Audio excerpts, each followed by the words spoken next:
Okay, and there's a new section. I'm gonna cut it there. Yeah, perfect. Okay, so we are with Zane Merritt, composer. Do you want to talk us about your music Oh or yeah, about who yeah, you are? absolutely. So Yeah. Let's start that way. a few things that I need to Yeah. address, especially to like new music folks regarding that piece. So first of all, the opus numbers. I just want to get that rip this band-aid off. So Okay. there was a time when I was uploading a lot of stuff to streaming services, and I was using an aggregator, and it was clear the operators of the aggregator didn't really know much about classical music in general. So they're like, you're submitting classical music. You need a key and an opus number. And of course, in the back of my mind, I'm thinking, well, no, I don't actually. But, I didn't want to make a fuss. So I just started assigning arbitrary opus numbers to pieces. And then Ah. okay, Arbitrary. you're there. I thought you Okay. were super prolific Yeah. right now That's what we were because like, you wow, got he's like, written 75 yeah, pieces in this it's time. like, We're like, dude, he's up to almost 89. What the? Oh, Well, okay, so so there, there have been yeah. sequential opus numbers since 50, actually. I've been busy. I've been very busy. Um, Okay. but recently, I just released a solo guitar album, and I went back and thought, okay, Okay. what would my opus one be? And I actually revisited a piece from my undergrad that I think still holds up. So that's been pretty cool because it's been a very Mhm. reflective time with COVID and everything. And so this symphony resulted from me kind of recommitting myself to being a composer after a few years where I was a little unsure about things. Um, I was in a relationship at a time. We were talking about the future, and I found myself working at a laundromat while also teaching myself how to code. I was throwing laundry in the washer, jumping on my computer, doing like coding boot camp stuff, and I just hit a breaking point where I said, I can't do this anymore. And I was like, I need to do this. And so I wrote the symphony, and I've been really urgently writing as much as possible in the intervening time. So I realized after going through the whole academic battery that I love especially Carter, Nancaro, Fernie Ho, the who's who, Bedrosian, if you want to throw in a new head in there. Um, but I also really love Brahms, Dvorak, and those folks. And so I wanted to. My mission statement, more or less, now is writing music that can be coherently programmed next to the canon without sounding like it was written by a dead person. Because I'm still not giving up the not having a non-musical day job dream, the very ambitious dream of just not having a non-musical day job. And so I was like, okay, how can I be true to myself and also kind of be at that point? So, also writing from a pragmatic perspective of, okay, could like a really good undergraduate performer play this music who haven't been specializing in new music, for instance, who aren't in a program like Oberlin where there's a lot of that happening. I mean, maybe that isn't happening at Oberlin anymore. I've been kind of cut off from that whole scene. So that was a long diatribe. I know all y'all have been listening to some of the other stuff I sent you. So, am I making any sense? I should ask. Yes, we are. Yeah, we are letting you. Well, at least I'm letting you speak. I'm letting you express yourself. Then the question will come afterward. We don't want to. At least I don't want to interrupt you. Still, like I think that you Yeah. have Well, some stuff to I say guess about this. just to add one more thing. So since that symphony, I've been kind of, I was kind of doing the Hindemith thing where I was writing a sonata for like every solo instrument, and I've gotten, You mentioned that. Yeah. yeah. I saw some of those, yeah. They're in various stages of completion because I always want to show it to a performer and then workshop idiomaticism So back and you forth. you work on various pieces at the same time then. You don't focus on Kind of. one. I try to finish like an entire like left to right double bar line draft before I start a new one. But Hmm. in the intervening time between finding a performer to work with and that type of thing, I still want to be writing even if I don't have a specific performance in the Yeah, works, if that makes sense. yeah, that So makes sense.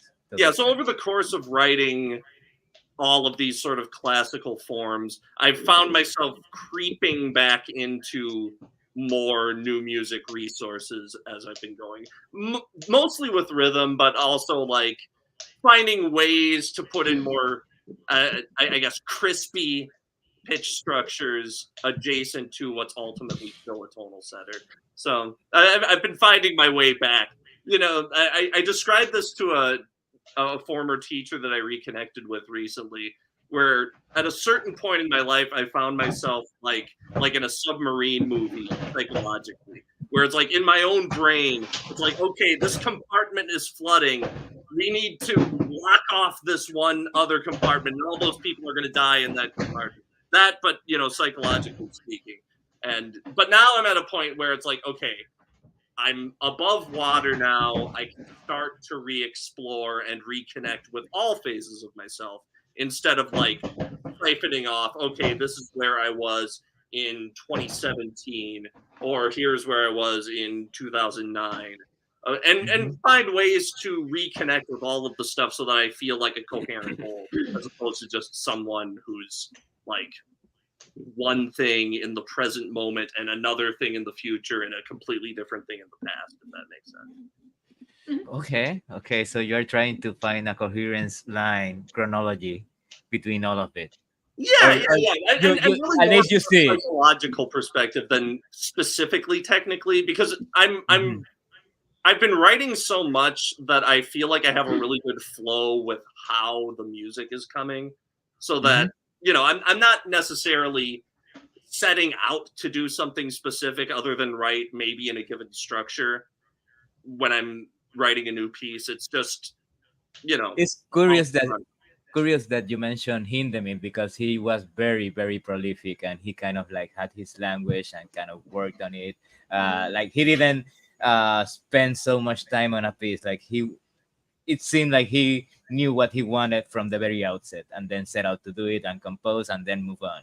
Like that well, yeah, seems to be and your he had enough of mo. a technical understanding that he could realize things. It was almost somewhat improvisational for him. And when I look at the composers that have really spoken to me throughout history, I'm a big Haydn guy.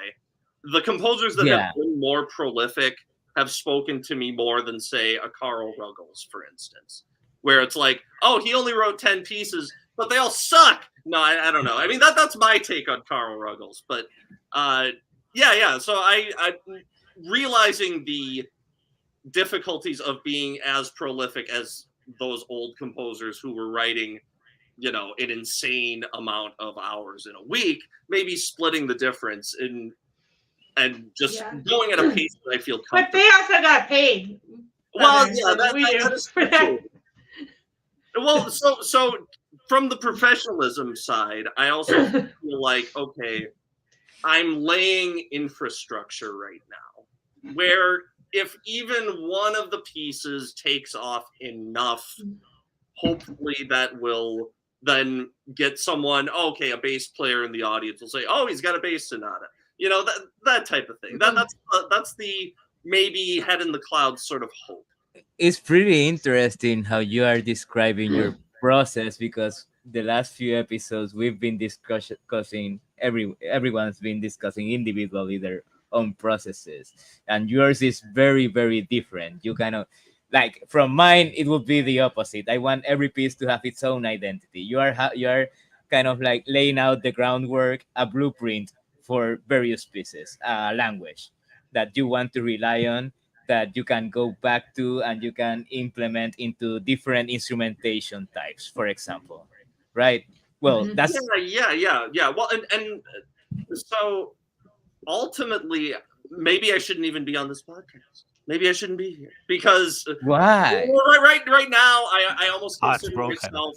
I consider myself a classical composer. That's where I'm at right Yeah, Like, yeah. I would never. I have no interest in being programmed at Darmstadt or Donaueschingen because I know my music has no commonality, maybe other than instrumentation with that music. To be honest, I don't see a future that my music will be programmed at Darmstadt either. But I'm Well, Me I still mean, either. composing. there's so much gray area in Yeah. between all of those. But I'm much more of I'm again when I think of who my primary compositional influences right now are, I think of Haydn, Brahms, Dvorak, Schoenberg, and then a little bit of Nancaro, a little bit of Frank Zappa, a little bit of I never want to exclude anything. I'm still in a never say never mode for a lot of that. I wanted to ask. I wanted to. Yeah, there. I kind of heard some influence of Zappa in your sonata for guitar. Oh yeah, Was yeah. there? Yeah. Okay. I'm trying to think. For that one, I don't think consciously. No, I wasn't really thinking Zappa at any point in there. Although the guitar tone that I was using for the recording is definitely Probably. yeah. Yeah. And kind of like I will say the figures or the gestures or kind of like the tone of the music, the atmosphere too. It's kind of like it doesn't take itself too seriously. It's kind of like goes forward in a way that is like I don't know, pretty energetic in a Zappa type of way. I would say. Probably we can listen to that a bit. Yeah.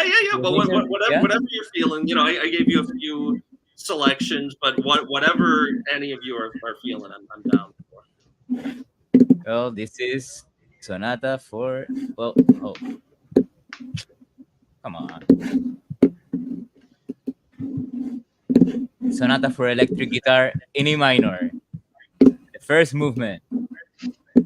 Give me a second here.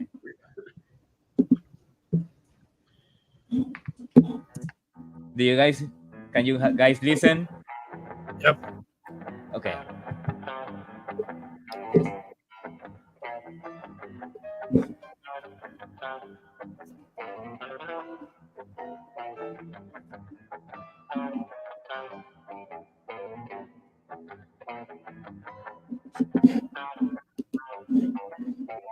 This is Opus 72.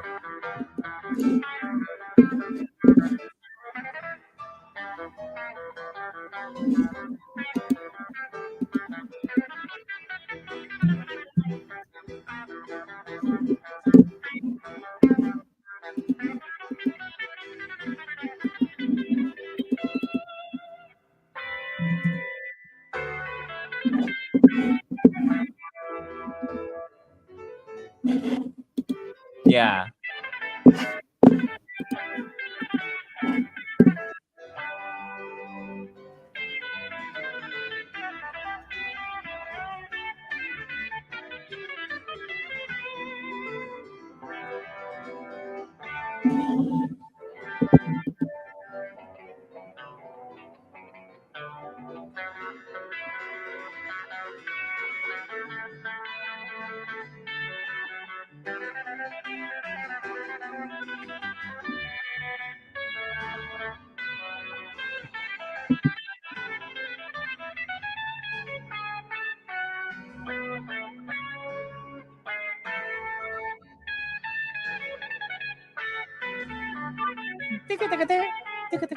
The rhythms. The rhythms are part of what made me think of Zappa. And it was before Steve Vai. Zappa before Vai. Precisely. Yeah. I think that's enough because we Yeah. will be here listening. That was right at the repeat of the Sonata exposition. I'm doing full large scale repeats too. So Well, Well, okay. yeah, that's come up too because I think in previous episodes, both me and Shangting, we've talked about coming to, and I guess our Middle Ages now, coming to the repeats. well, I mean, especially Liking the repeats now, more. if you have material that's saturated enough, like it's not even going to register to most listeners as a full repeat unless they're looking at the score, right? Uh-huh. Well, yeah. Megan was also talking how she can sit now and listen to longer pieces of music. Probably she can listen one day to Wagner, to the whole Ring cycle or something. Maybe. I wanted to ask. I wanted to ask you about the equipment here, but then I read the description in YouTube, and you kind of like see the electric guitar like an extension of the classical guitar in a way. You don't I, do, how do you see equipment for the electric guitar? Because I'm a big equipment buff. I use when Yeah, I yeah. learned. Yeah, So I have never been a big equipment buff. In fact, and this actually is a very good reflection of my mindset toward writing for a different instrument as well. Where, like, for me, I've been playing guitar since I was 10. I'm not that interested in the guitar. It's just the instrument that I use to make music. So, like, most of the time, like, I'm still playing with the same amp and the same guitar I've had since high school. And I'm like, if it's been working for me, maybe if I get enough of a budget, eventually I'll get some better equipment. But I can still get gigs. I can still play. Um, for me, it's in terms of the electric guitar's relationship with the classical guitar. It's very different because as a guitarist, Juan, you can corroborate, commiserate. That's the word I was thinking of. How finger picking on steel strings and finger picking on nylon strings is so different, as to definitely. almost be like it feels like a different instrument to me.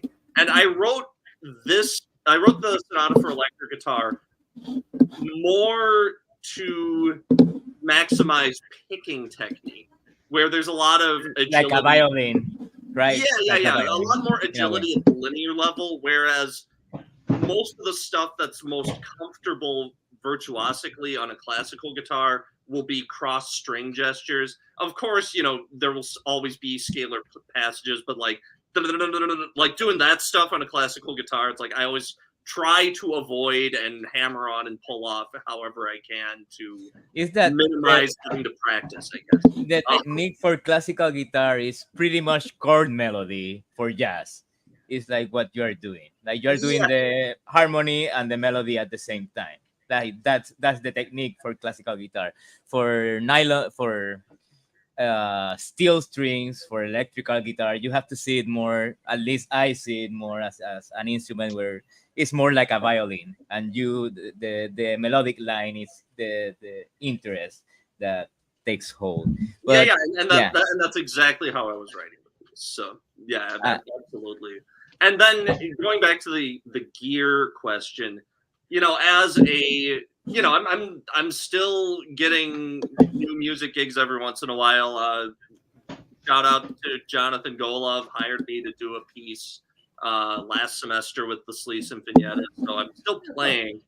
And when that was for classical guitar, but when you play new music for electric guitar, you're basically a prop comic. You're like Gallagher, or like Carrot Top when you're playing a new music piece for electric guitar, because it's more about the pedals. It's about all of the sonic capabilities you can get with all of these additional appendages. And I get really tired of that. I really do. Like I don't like doing the tap dance routine on the pedals. I don't like,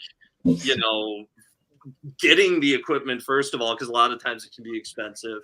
I'll do anything for the right price, but I also played a piece recently where, okay, it's a honey spoon. We got the bass bow going. We're doing tabletop stuff, and it's all cool. It's very cool, but like, I wanted to write for the electric guitar how other classical instruments are written for, where it's maximizing the idiomaticism of the instrument combined with technical training that's generally commensurate with the instrument you're playing. I really see them as different instruments. That's why I asked the question, and that's why I mentioned the different techniques involved. But I've already asked enough and talked enough. So, Megan, Shanting, what do you want to talk with Zane about?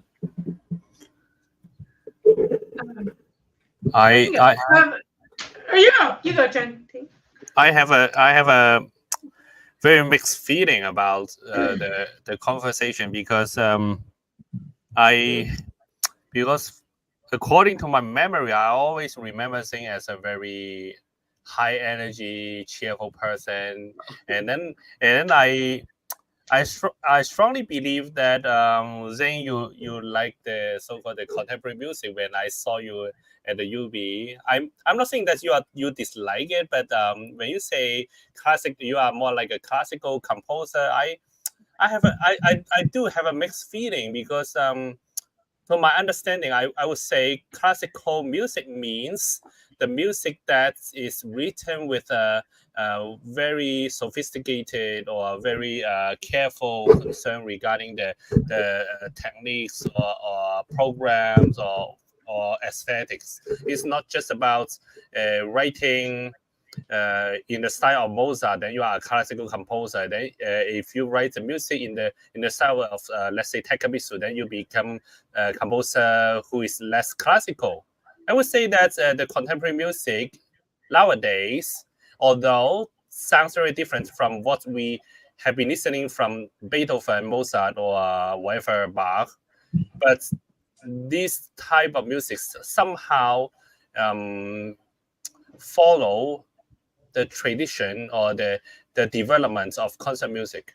Yeah, I don't try to be like I'm not trying to argue, but I have a different idea about that. Yeah, no. I mean, I think that's fair, and I think we need to confront that. I mean, whether or not I'm a classical composer or not, we can easily get into the semantic trap of defining what that specific word means. Mhm. Instead of doing that, let's just say I'm a person who writes in a way where the structure is predominantly determined by pitch as opposed to timbre and texture. I think that's another way you could look at it. Yeah, I actually last year when I returned to Hong Kong, I had an experience that I worked with a choral conductor, and I had to write something much more tonal, and actually I could see that a lot of techniques or concerns I learned from so-called contemporary music were also useful while I'm trying to compose that choral piece. Well, yeah, like Yeah. I wouldn't say that any of my training in any type of music that I've studied from any time period has been like a cul-de-sac, if that makes sense. Like Mhm. I feel like if you're writing music like, I don't know, let's say John Corigliano, you can learn just as much from listening to Rafael Sando as you could from listening to Buxtehude. If you're writing like the Polish avant-garde of the 60s, Ludosławski, Penderecki, you could learn something from Miley Cyrus. Like I feel like you can find ways to connect all of these things because ultimately it's all music. So yeah, I wouldn't say any aesthetic portionality of my development or anyone's development.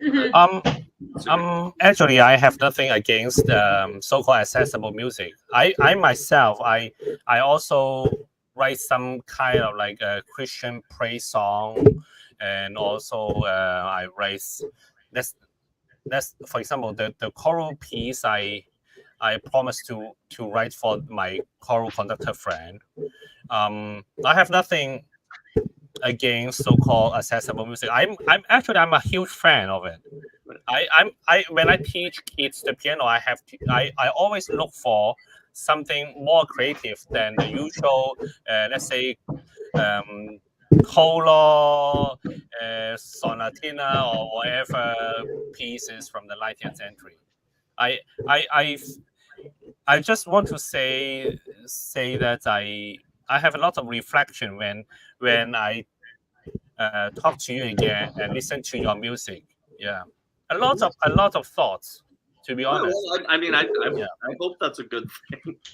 I mean, at the end of the day, right now I'm in a place where I'm feeling very good about the music that I'm writing, and I feel in control of my music.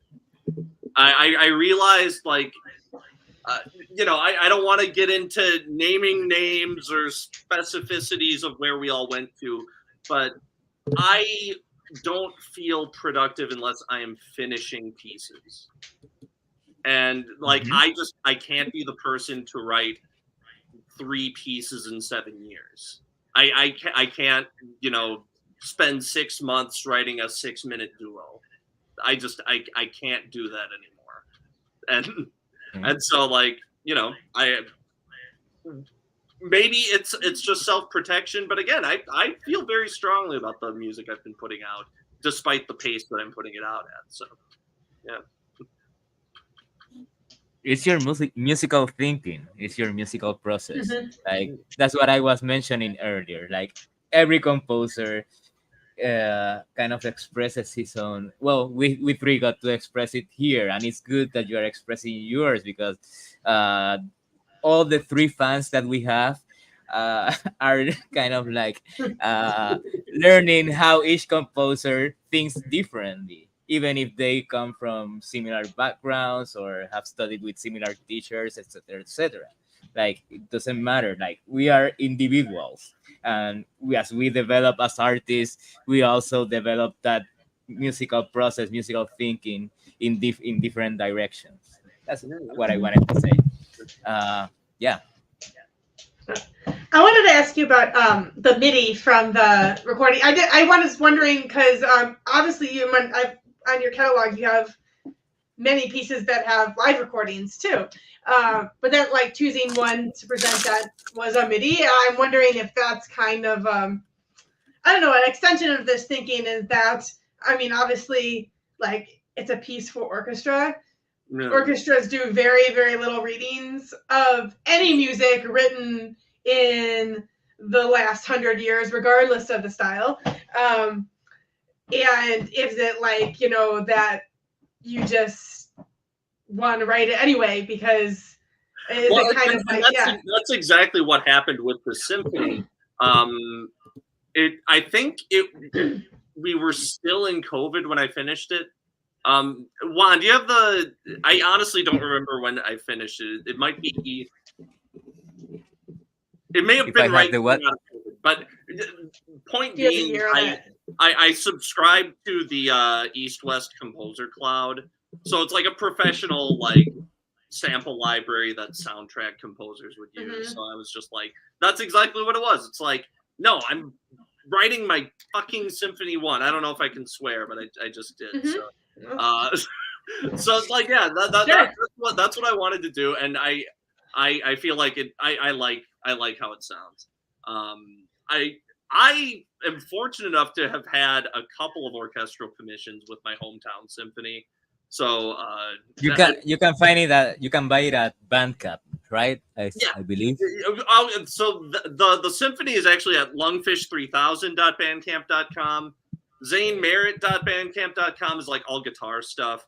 I should be better with organizing that, but initially it was on lungfish3000.bandcamp.com because we did a little, like, virtual premiere of the symphony on my Twitch account, which was a lot of fun. Like, I had enough, I've accrued enough, like, Mario fans that ended up also being classically trained musicians that they were really.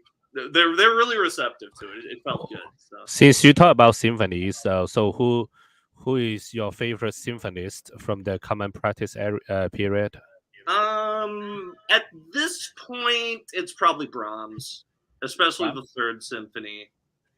I've been really getting into Dvorak actually, like 7, 8, and 9. I listened to Dvorak. I think it was his third. And that's like his most Wagnerian symphony. And I was like, oh, this doesn't work with absolute music. I mean, maybe it could, but Dvorak sure didn't make it work for number 3. So I think Brahms, like, all 4 are great. I'm a Beethoven head.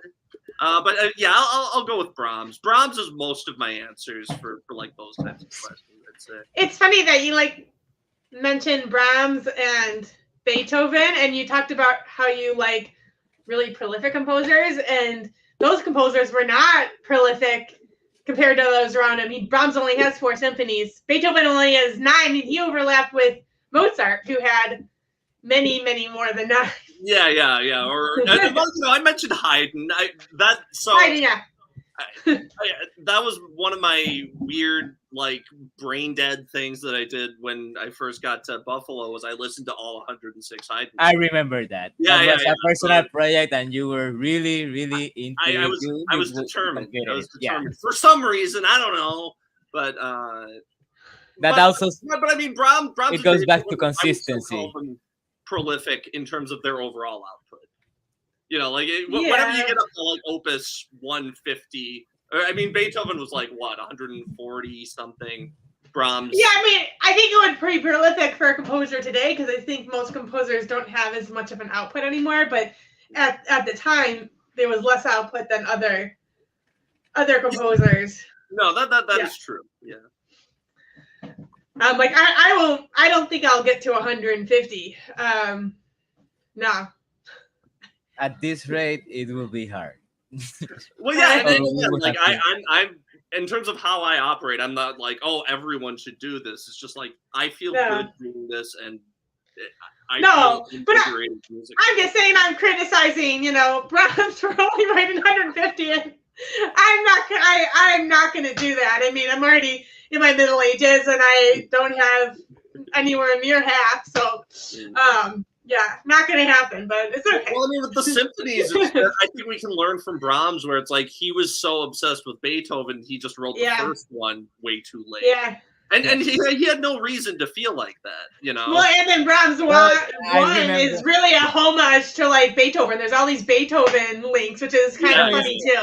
I remember a quote from him from somewhere that how to write a symphony after that giant. He always felt that he was in the shadow of Beethoven, in regards especially to the symphony. So when did he write his first symphony? On his 50s or so. Like he was pretty old. I think it might have been. Was it? I don't even know. I think it might have been after Beethoven died. I'm not even sure if Beethoven. Well, I think Brahms was born after Beethoven died. Well, so yeah, but yeah. But yeah.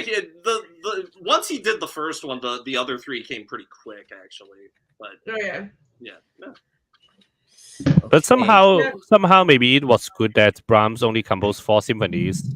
I like Brahms. No, not I said that not out of disrespect, but I believe every symphony of his had a lot of serious consideration for every note or every passage by Brahms. Mm-hmm. Yeah, I really like his Symphony Number 4. I like how the Passacaglia unfolds. Yeah.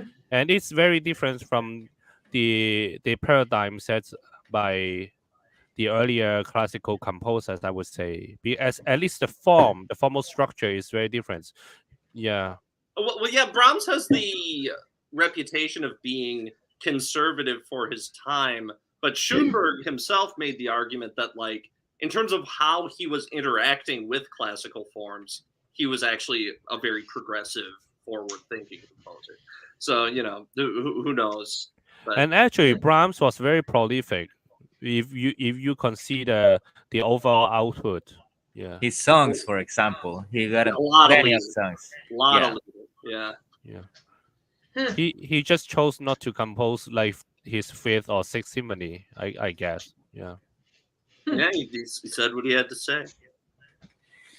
It's funny that we're talking about symphonies and Brahms because most people don't mention Brahms when the symphony is mentioned. Like people will usually go to Mahler from that time period, right? And so probably Borjak more.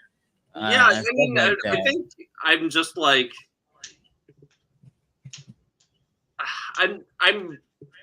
this is a half-baked statement, and I like Mahler. But I noticed this when I was listening to Shostakovich and also Tchaikovsky recently. I've been really getting back into like classical music listening mode, including more contemporary stuff again. But like Mahler, his symphonies have this almost not quite quasi-programmaticism to the music. It's almost slightly like for instance, when Brahms is writing a symphony, it's more like the sort of okay. Let me back up. I can do this. Like Brahms is more like Beethoven's fifth. Mahler is more like Beethoven's ninth, if that makes sense. Where it's like the Ninth Symphony of Beethoven, it almost steps over the line of being just absolute music in a way. It almost has this like, it's hard to explain. It almost becomes theatrical in its musical gestures, as opposed to being the working out of a formal structure. Not only in the musical gestures. Well, it's flashy too. Yeah, It's flashy. It has a lot of people on stage. The biggest orchestra that had ever been presented at that point, and then you add a big choir too. Yeah, that's what I was gonna mention. That we are used to listening to music through headphones, through speakers and stuff, but at the time you could only listen to music live, and you saw the choir there standing for like 40 minutes and like sing. Like you can only imagine the audience. So I believe it's the first symphony with the trombones too. Yeah. And so like those gestures, yes, there's a musical utility, but there is also a spectacle and a theatrical element that I don't think, at least not to the extent that Mahler was interested in it, I don't think Brahms was. And that's kind of more where I land. Like I could never imagine writing a symphony longer than like 45 minutes or using forces of that gigantism, because I'm still interested in, I guess it's almost a formalism in a way, where to me like the communication of a structure is more important than having that sort of bombastic theatricality of the music. Am I making any sense at all? Yeah, it makes sense because your music tends more towards that neoclassical aesthetic, at least to me, and kind of rejects the. It's funny that you mentioned Dvorak and Tchaikovsky, because I don't hear any Dvorak or Tchaikovsky in the music. Well, definitely not Tchaikovsky. Although I'm a sucker for the Nutcracker, I have to say. But like to me, Dvorak 8 is great. I mean, it's a little more toward like the Wagner spectrum, but it still is just it. I mean, yeah, it's like 35, 40 minutes, but it feels concise to me. Like it feels like a nice package, as opposed to like this sort of Dr. Seuss contraption that like Mahler 3 turns into, if that makes sense. Well, I think Chunting, do you like Mahler? Do you know Mahler that well? I like Mahler, but I won't say I know Mahler very well. But Okay. but one thing I would add, if we continue to talk about Mahler in terms of like the orchestration, when you listen to Mahler, or if you read his scores very carefully, you can see a lot of, I mean, not a lot, but you will see passages written like chamber music, very delicate writing. Yeah. And then you can hear like the contrast between smaller groups and the huge tutti groups. You could hear this kind of ideas in his music. I would say this is quite different from Brahms or Dvorak, I would say, in terms of the orchestration. Or Bruckner. I'm still kind of finding my legs, and especially like if you listen to the other movements, I would say the outer movements of my symphony they're the most classical in orchestration. But the inner movements, there is a little bit more of a fanciful, like almost sort of Debussy sort of quality to how I was orchestrating. Because the previous orchestra pieces that I had written that were programmed in my hometown, Dubuque, Iowa, for listeners,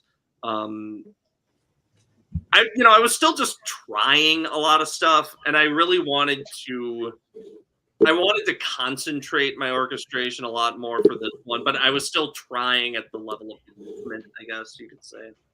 So. By the way, I have a rather silly question to ask. I hope you don't mind answering me. How long does it take to? I mean, for you to compose, let's say, like one movement of your symphony? Well, okay.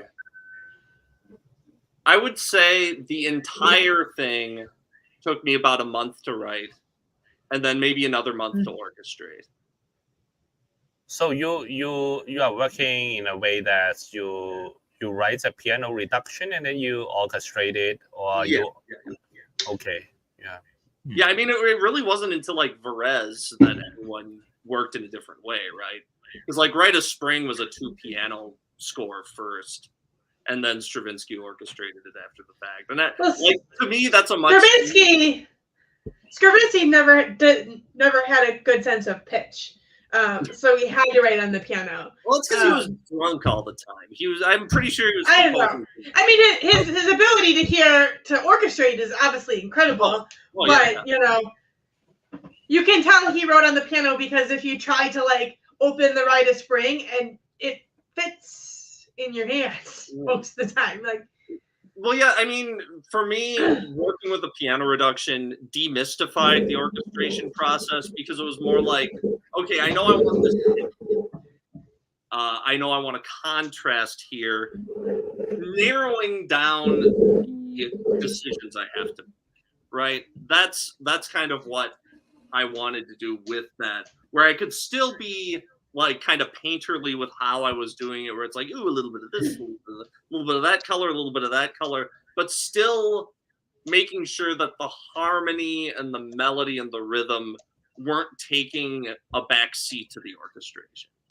And not that it's a bad thing for composers to do that. Just for me, I don't consider the timbre to be as important a structural element of the music for me. So it's just like, you consider like making versions of like your symphony for other instrumentations, like smaller instrument, like a chamber group that was looking for pieces for a performance. If they would pay me, absolutely. Like I mean, that's really what it comes down to. Like, so I've written all of these solo sonatas. I was thinking about this where. So the one for clarinet, like I could play the clarinet part on the electric guitar, and a lot of the sort of bass material would be the same. But I was still thinking of the clarinet registers, you know, how the instrument moves in a way. So absolutely, it is transferable, it's arrangeable, but there's still kind of the most original, like hopefully the sort of as close to platonic ideal of instrumentation that I can get, if that makes sense. I don't like so when I'm playing other people's guitar music, for instance,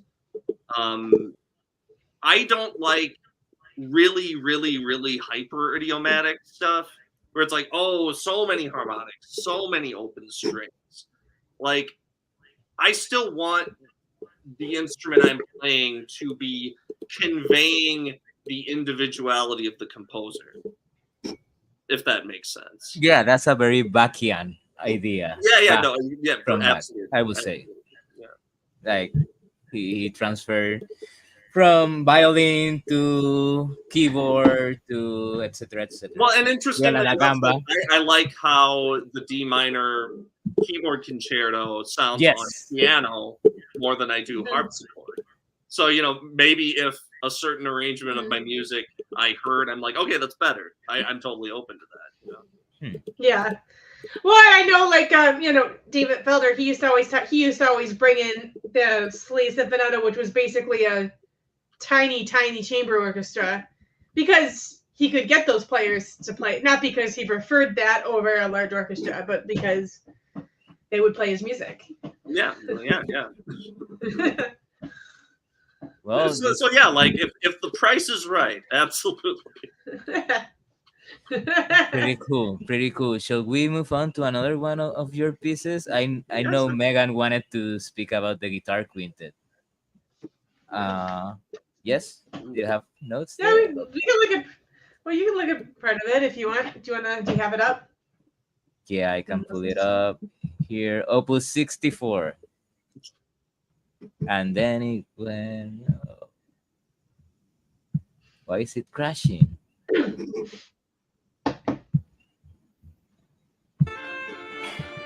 Hey, damn it. Oops. It was sounding good for a second. Yeah, it sounded. It's I could hear sounding- it. There you Hey, go. there we are. But I wanted the picture All right. because we can see that you are playing on it too. You can also see him not wearing shoes. That's a sign. Ah.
It's a good place to stop.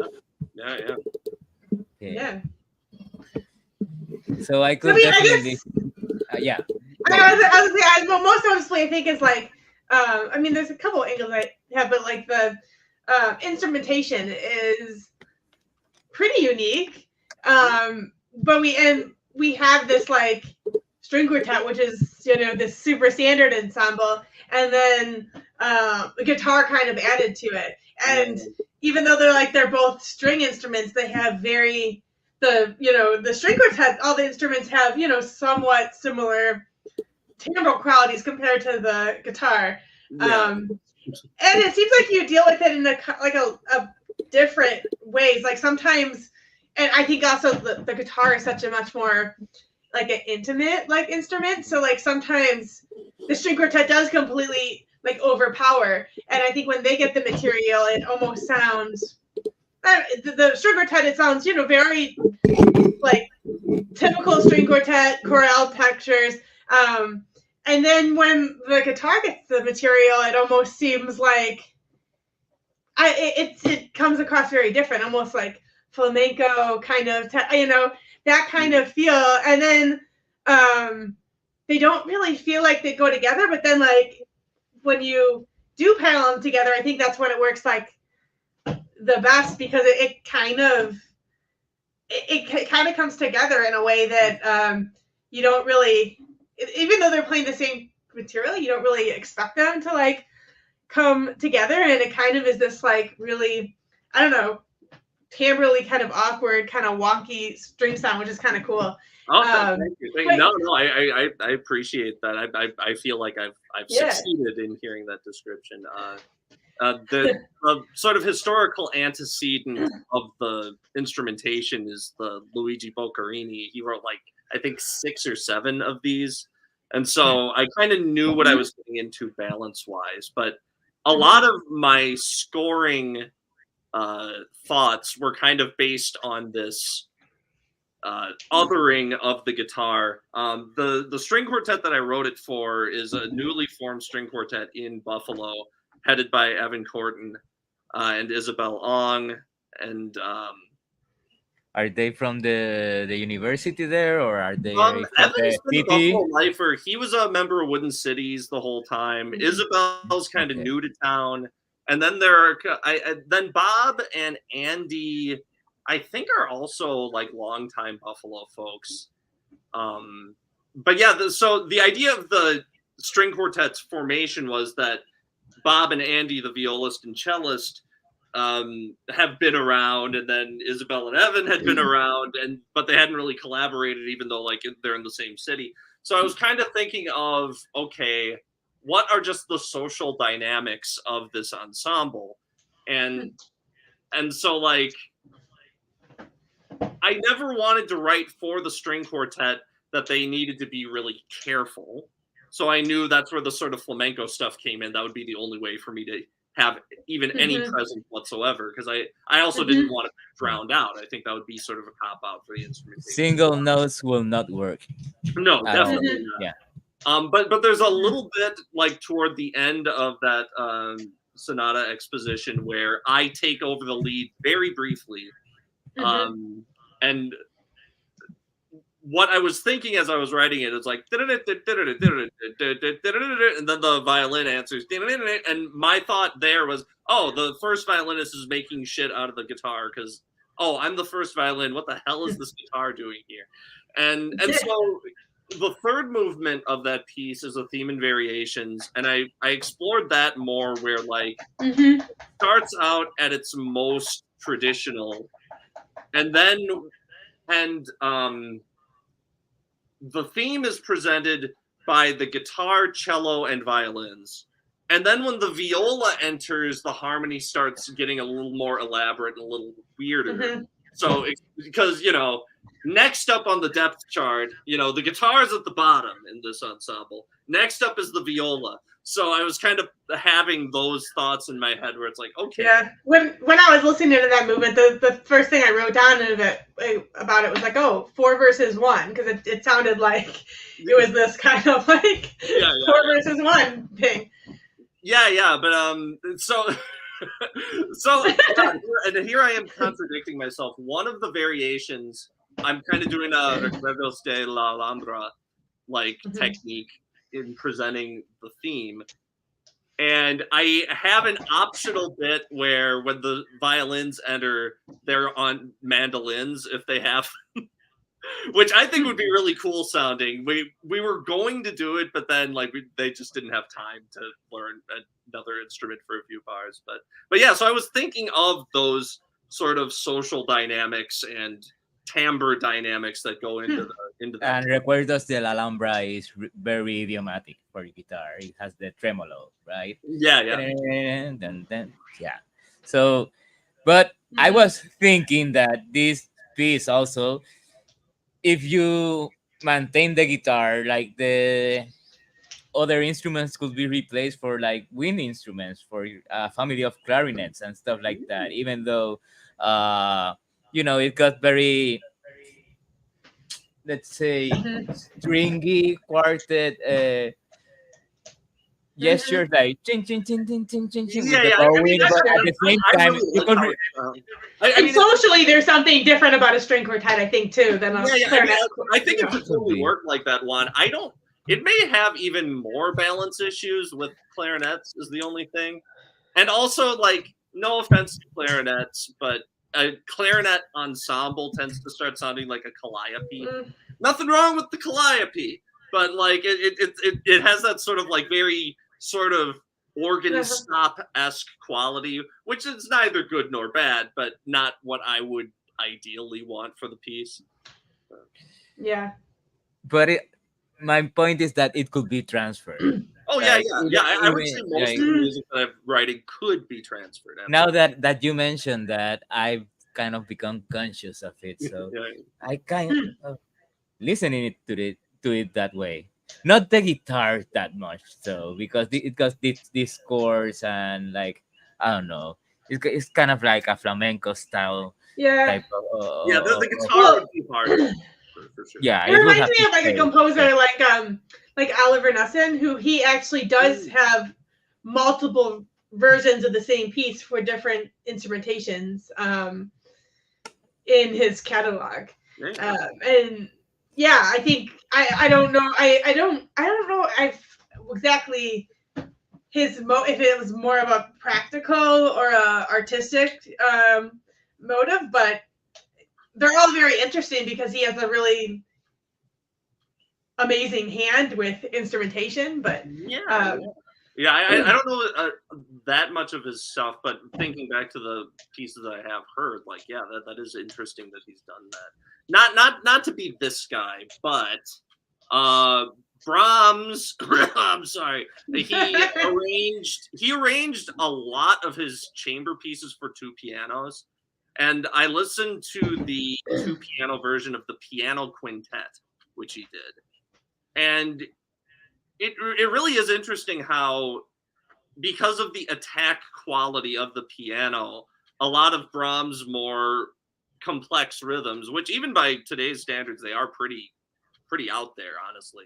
Like, it sounds so incredibly different on the two piano version, and not just at a very superficial level. Just having the difference of attack and decay versus the sort of singable vocal quality that you can get with string instruments and most other instruments.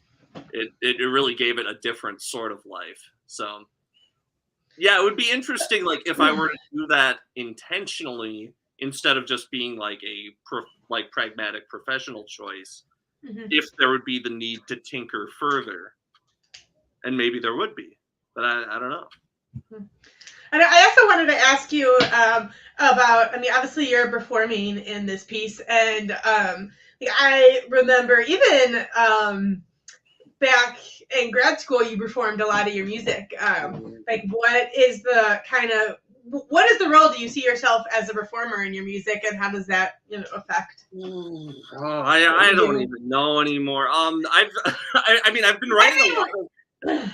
I've been writing a lot of solo guitar music again because I have a setup here that I can record it and get a pretty decent recording out of it.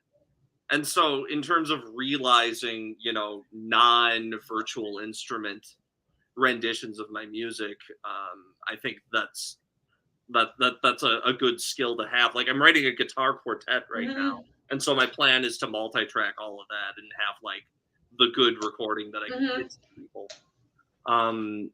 I've gone so on and off with just being, especially a classical guitarist. But you could have easily chose just to write for the quartet too. Yeah. Honestly, it was probably easier for me to pitch doing that to them. I think it was maybe more interesting to them for that.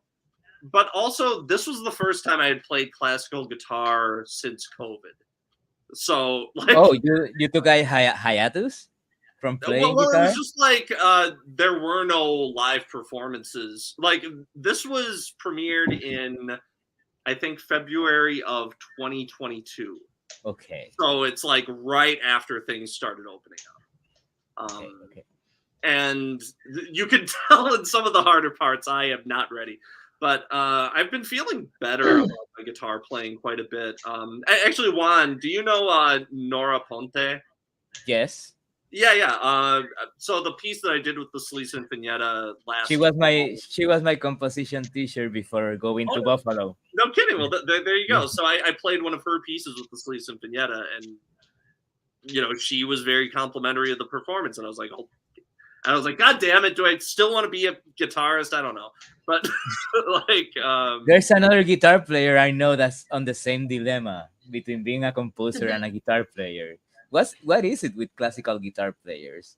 well, I think They it's just get tired after a while. it's such a terrible instrument. No, Okay. I mean it's just it's a really hard instrument for me to upkeep, right? Because it's like it's not. Oh, there's only a few very rare, very very talented players who are like at the same sight reading level as other instruments. And I'm definitely not at that level. I know I have strengths and I can contribute in certain ways, and I think that's kind of where I'm at right now. I would say I'm probably like fluctuating between 65 70 and like 35 30 composer to performing guitarist. I've been doing some solo gigs again.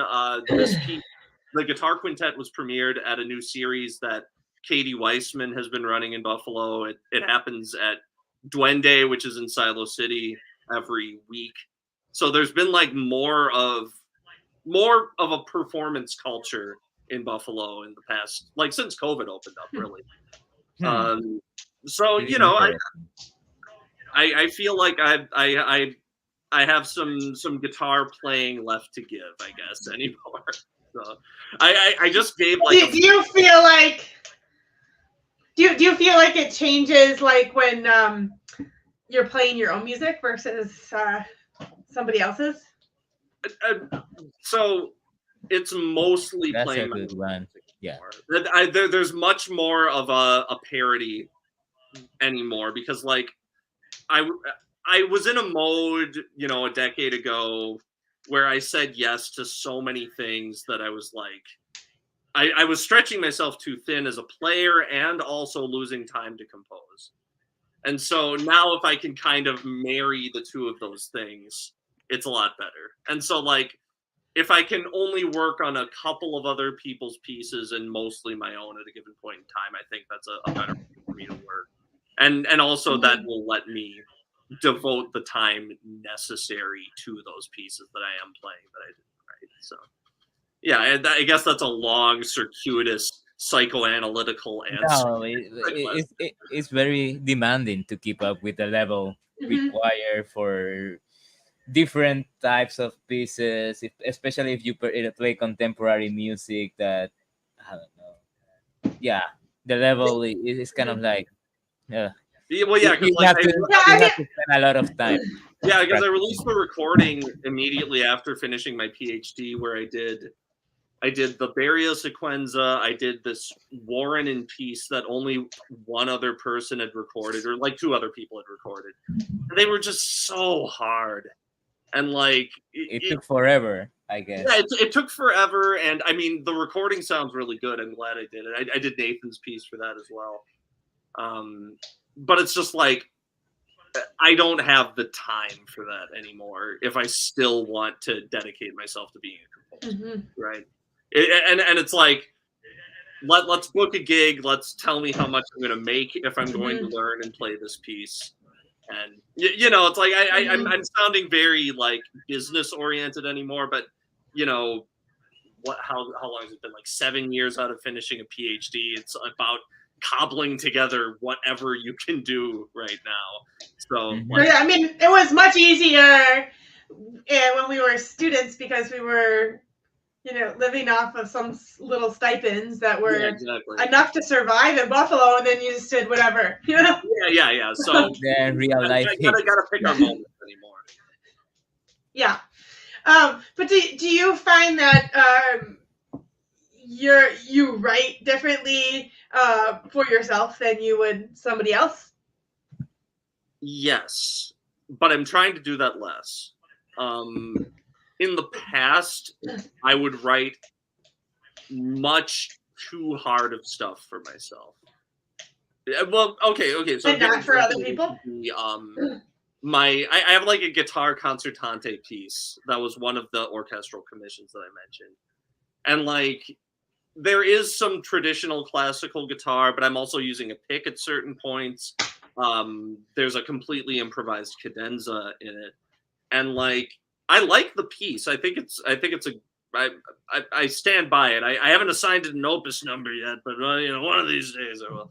But it's written in such a way that I could never show it to another guitarist. I'm sure other guitarists could play it, but it was so micro specific to what my own technique was at that point that it's like I don't see the piece as having much of a life unless I play it. And I'm not like one of the advertising classical guitarists who play with orchestras where it's like they're going to be doing the Concerto de Aranjuez like 30 times a year. Like it would require a very specific circumstance to pitch myself to an orchestra.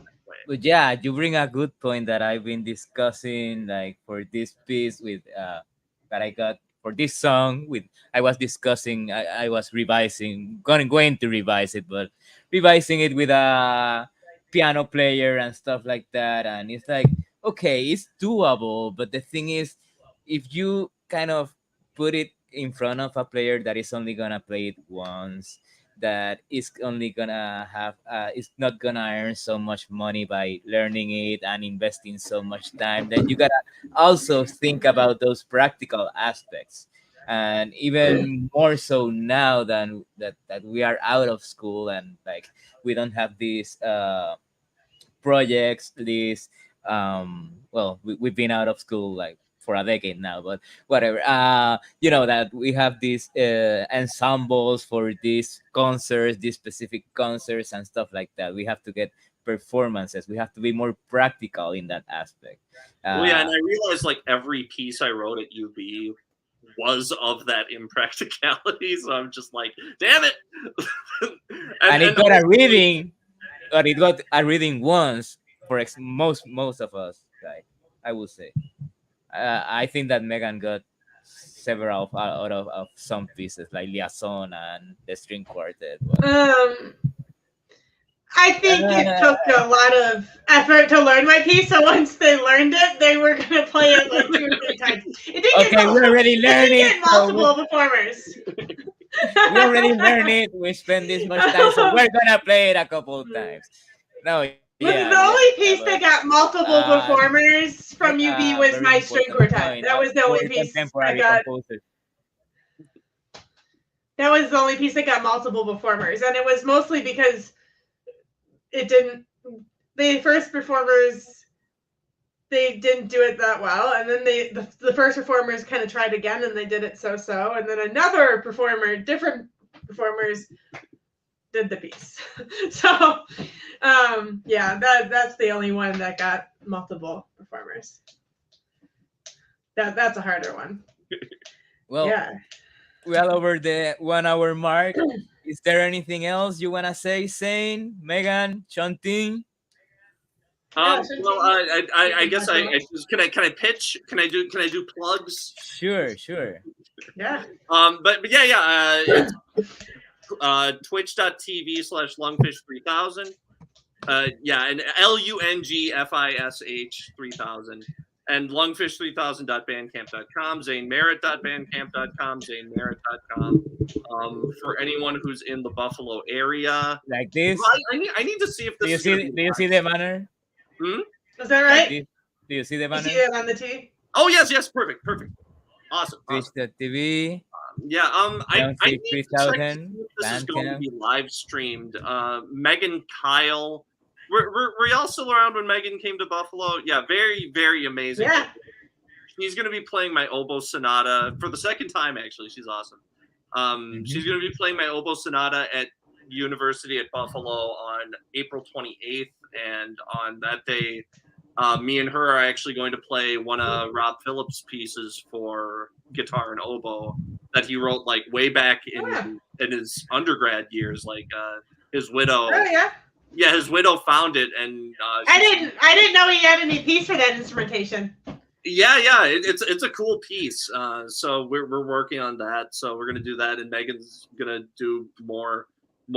I think she has some pieces. Michael McNeil has some pieces. So If anyone's around for that, that'd be awesome. And it may be being live streamed. They've been doing that lately. I don't Yeah. actually know. I think they should document everything. I Like, agree. we are in 2024. Come on, and after COVID, it's like a The no-brainer. infrastructure is there. Yeah. And Well- yeah, it's not hard to do. So I guess that went cool. Is there anything else? No, I don't think it's just thank you so much. It's been awesome talking to you and seeing you. Yeah. It's very happy to see you again, to be honest. Yeah. And Yeah.